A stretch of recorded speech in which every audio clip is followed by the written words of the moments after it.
Hey, Mr. Cush here, going to take you through chapter 2 of Animal Farm. And before we jump in, remember that our primary hunt, our primary listen for, and what we're trying to get you all to produce is an analysis of the chapters that we're reading, and specifically to look for fallacies that are being used, in this case, mostly by the pigs, throughout the story. Quick review. This was a slide begged, borrowed, and stole from Mr. Slaby. It was a good one. Just to remind you, why do we use a logical fallacy? And remember, we use it to help create propaganda. At least that's what the pigs are doing in this book.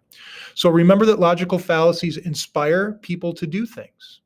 And many times, logical fallacies actually scare people into doing things, and that they stir emotions in people, feelings of joy, happiness, hate, suspicion, a whole variety. Kind of depends on the purpose. Speaking of the purpose, logical fallacies are used for a purpose. For instance, to rally people around a cause, a movement, a political point of view, or to one side versus another, really, of any issue that you can think of. So, on to chapter 2, and remember, you want to be listening for the appearance of fallacies. So, chapter 2, and remember, we pick up after Old Major gave his big speech in the barn and talked about the coming revolution and the fight for animal rights. So anyway, 3 nights later, Old Major died. Again, this was after his speech, peacefully in his sleep, and his body was buried at the foot of the orchard. This was early in March, and during the next 3 months, there was much secret activity. Major's speech had given to the more intelligent animals on the farm a completely new outlook on life. They did not know when the rebellion predicted by Major would take place. They had no reason for thinking that it would be within their own lifetime, but they saw clearly that it was their duty to prepare for it. The work of teaching and organizing the others fell naturally upon the pigs, who were generally recognized as being the cleverest of the animals. Preeminent, meaning the leaders, among the pigs were 2 young boars named Snowball and Napoleon, whom Mr. Jones was breeding up for sale. Napoleon was a large, rather fierce-looking Berkshire boar, the only Berkshire on the farm, not much of a talker, but with a reputation for getting his own way. Snowball was a more vivacious meaning full of life, engaging pig than Napoleon. Quicker in speech and more inventive, but was not considered to have the same depth of character. All the other male pigs on the farm were porkers, kind of run-of-the-mill average pink pigs. The best known amongst them was a small fat pig named Squealer, with very round cheeks, twinkling eyes, nimble movements, and a shrill voice. He was a brilliant talker, and when he was arguing some difficult point, he had a way of skipping from side to side and whisking his tail, which was somehow very persuasive. The others said of Squealer that he could turn black into white. Another way of saying he could make a falsehood into a truth, or a truth into a lie. These 3 pigs had elaborated Old Major's teachings into a complete system of thought, to which they gave the name of animalism. Several nights a week, after Mr. Jones was asleep, they held secret meetings in the barn and expounded the principles of animalism to the others. At the beginning, they met with much stupidity and apathy. Apathy meaning, who cares? Disinterest.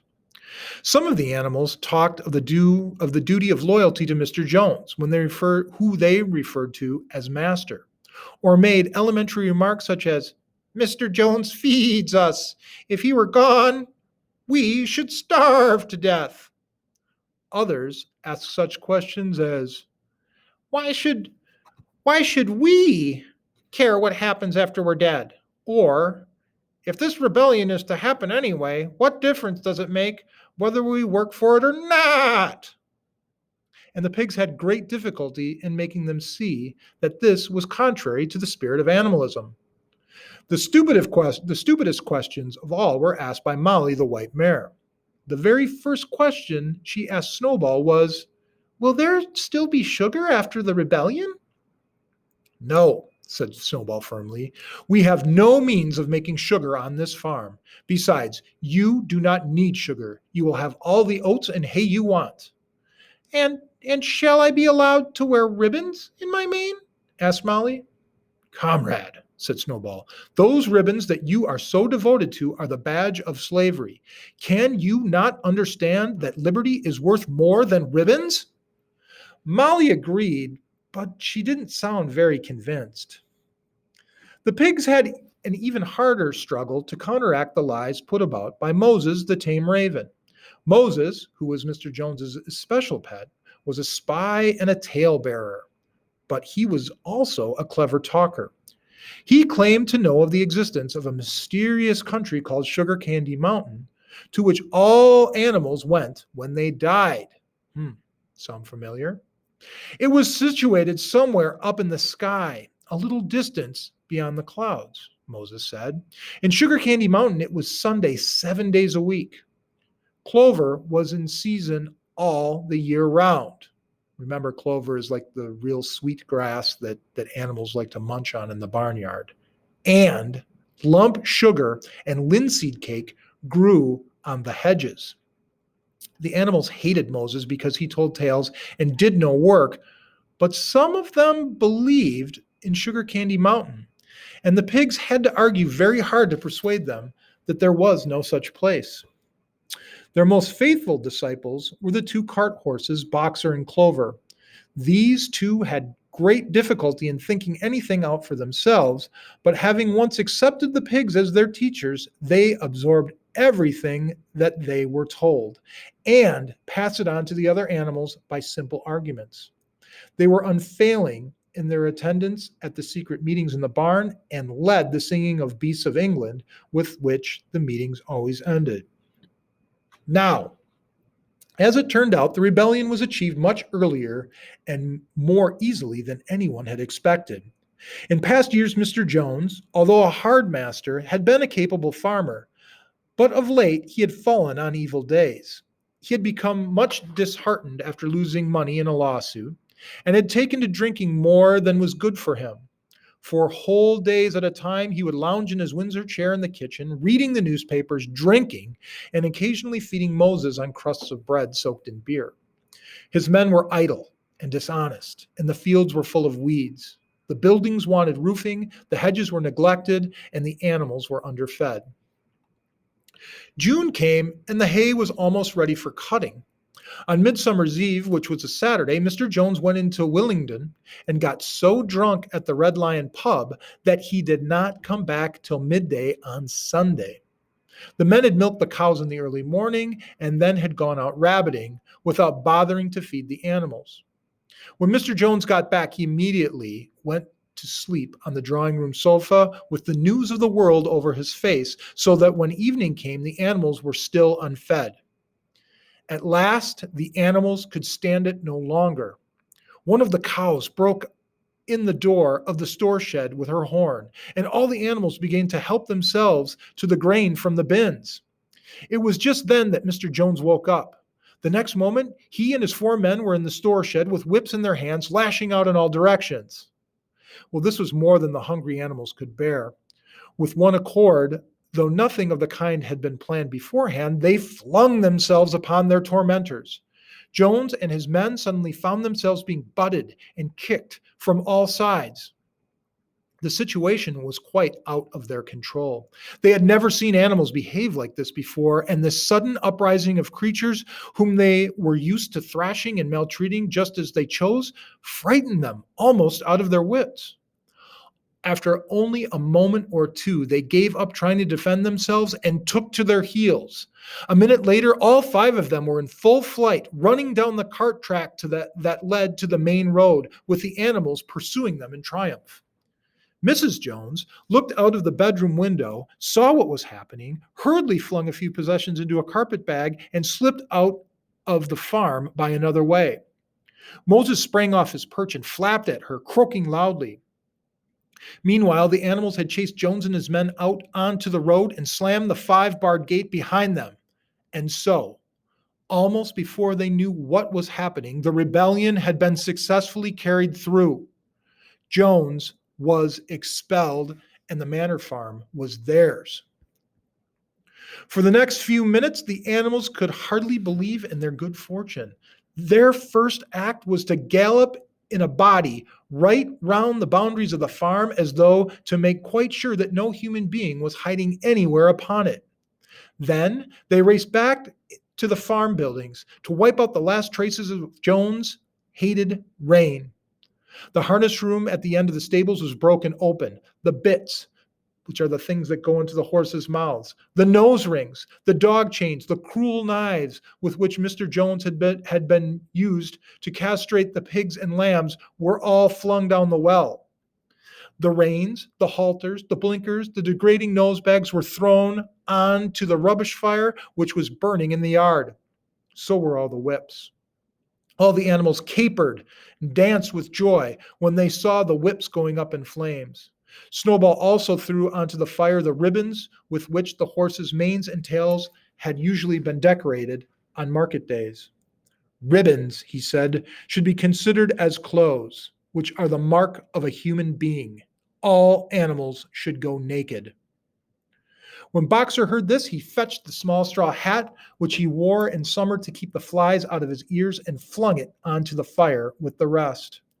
And in a very little while, the animals had destroyed everything that reminded them of Mr. Jones. Napoleon then led them back to the store shed and served out a double ration of corn to everybody, with 2 biscuits for each dog. Then they sang Beasts of England from end to end 7 times running.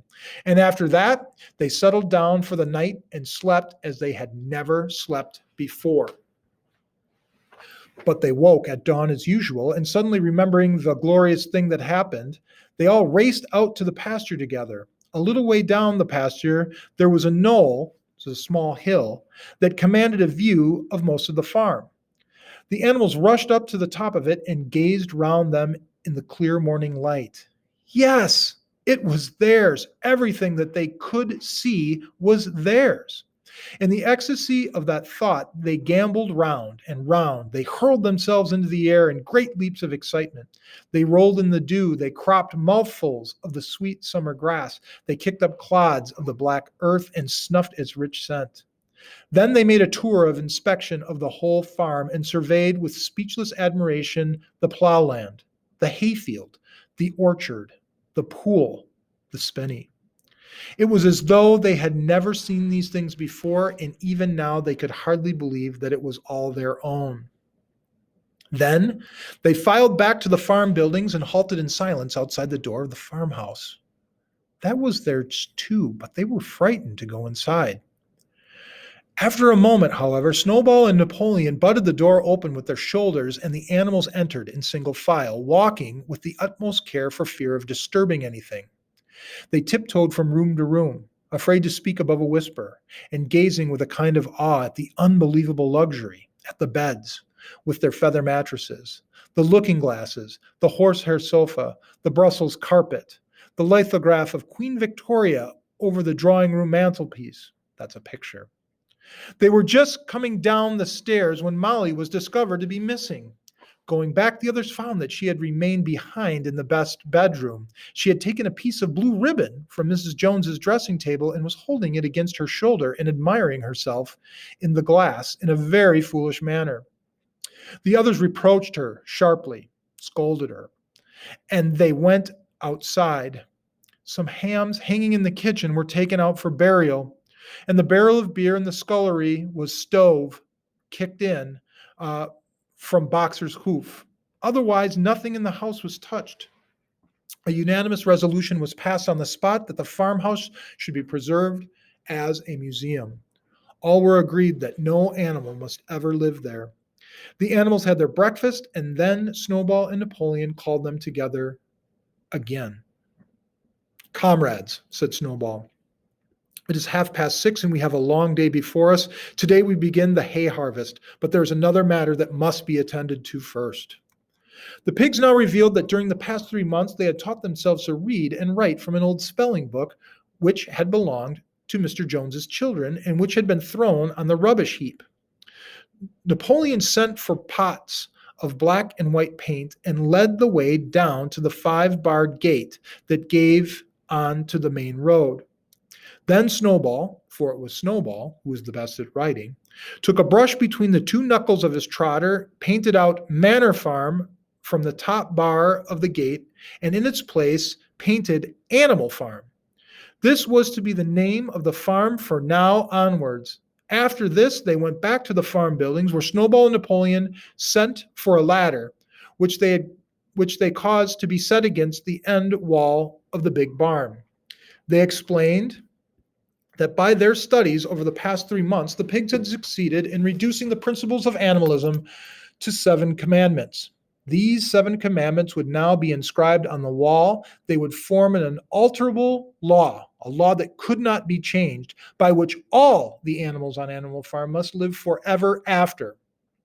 With some difficulty, for it is not easy for a pig to balance himself on a ladder, Snowball climbed up and set to work, with Squealer a few rungs below him holding the paint pot. The commandments were written on the tarred wall in great white letters that could be read 30 yards away. They ran thus. The 7 commandments. 1. Whatever goes upon 2 legs is an enemy. 2. Whatever goes upon 4 legs or has wings is a friend. 3. No animal shall wear clothes. 4. No animal shall sleep in a bed. 5. No animal shall drink alcohol. 6. No animal shall kill any other animal. And 7. All animals are equal. It was very neatly written, and except that friend was written friend, and one of the S's was the wrong way around. The spelling was correct all the way through. Snowball read it aloud for the benefit of the others, and all the animals nodded in complete agreement, and the cleverer ones at once began to learn the commandments by heart. Now, comrades, cried Snowball, throwing down the paintbrush, to the hayfield! Let us make it a point of honor to get in the harvest more quickly than Jones and his men could ever do. But at this moment, the 3 cows, who had seemed uneasy for some time past, set up a low, loud lowing, which is like mooing, right? They had not been milked for 24 hours, and their udders were almost bursting.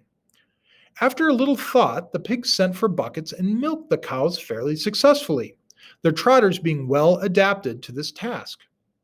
Soon there were 5 buckets of frothing, creamy milk, at which many of the animals looked with considerable interest. What's going to happen to all that milk? Somebody said. Jones used sometimes to mix some of it in our mash, said one of the hens. Never mind the milk, comrades, never mind, cried Napoleon, placing himself in front of the buckets. That will be attended to. The harvest is more important. Comrade Snowball will lead the way. I shall follow in a few minutes. Forward, comrades. The hay is waiting. So the animals trooped down to the hayfield to begin the harvest, and when they came back in the evening, it was noticed that the milk had disappeared. So ends chapter 2. Now, back to our logical fallacies, back to your notes. Make sure that you have your logical fallacy / propaganda and Animal Farm notes out. All right, we got 2 sets of notes that you need to take. The first one we're going to give you. All right, so here it is. How do logical fallacies and propaganda show up in chapter 2? So the first example is at the end of chapter 2, the animals question what will happen with the milk gathered by the pigs. Napoleon instead tells them that will be attended to. Remember, the harvest is more important. Comrade Snowball will lead the way. I shall follow in a few minutes. Forward, comrades. The hay is waiting. So remember, the point of the conversation, at least initially, not necessarily an argument, but everyone was on, that milk looks pretty tasty. What's going to happen with that? people asked some questions, but Napoleon was like, no, don't worry about this. To the hayfields, to the hayfields. Totally changed the topic. So this is an example of a red herring logical fallacy. Now, think about this. Why is Napoleon changing the conversation? Milk and everything else is supposed to be shared. Everything is equal on Animal Farm, right? Well, apparently not. So ask yourself, what do you think happened to the milk? And I'd say answer and put this question in your notes as well. All right, now the second set of notes, okay, the second bit that you need to add today, we've got another example of a logical fallacy. All right, not going to give you so much information this time. This time we want you to have to work for it a little bit. All right, so here's the example. In the reading, the first two commandments of animalism, get that over here on the right side. First example, when you look at them, okay, the first one is whatever goes upon two legs is an enemy. The second is whatever goes upon four legs or has wings is a friend. Okay, so when you combine these together, this forms a logical fallacy. Now, our question to you is, which one is it? Okay, you can go back and check your fallacy notes. You can go back and check your chapter 1 notes that Mr. Slaby shared with you last time around. All right, there's a hint there. Then the next step you need to do is propaganda. Why does this serve as propaganda? All right, again, you got to figure this one out. So what emotions and actions do these commandments provoke? All right, and for what reason? Why do the pigs, do you think, put these two commandments in? What is the purpose of this propaganda? It is stone cold propaganda. Now, next slide. This is your assignment, your task for today. Other than reading the story, which hopefully you just listened to me read, and 2, making sure that you complete those 2 sets of notes, now it's time to do a discussion post. So go into Schoology, click on Thursday, February 11th folder, and get ready to post. Now, step 4, right, you're going to have to determine which of the big 6 fallacies the first 2 commandments of animalism represent and add them to your Animal Farm fallacy notes. Hopefully you've done that. Now, step 5, in the discussion post, armed with that idea, you know what fallacy that is, name the fallacy that is being used in the commandments, and hint, again, remember and review the fallacies from chapter 1, and then go ahead and explain why the first and second commandments are fallacies and how they serve as propaganda for the pigs, or how it makes the other animals feel, act, and or believe. So, if you need it, here's a sentence starter for your discussion post. And again, this should be an example of your best writing. Maybe a sentence 2, maybe 3. It goes as such. The first 2 commandments of animalism are blank and blank. They are examples of the blank fallacy because of blank. That's where you put your explanation in. And then the propaganda piece. It causes the other animals to blank. Think about what the purpose is behind the use of these fallacies. All right, gang, you got this. Think hard, reflect on your reading, get those notes put together, keep up with them because you're going to continue to use them, and make sure that you do your discussion post. And with that, so ends our lesson and reading of chapter 2. Take care.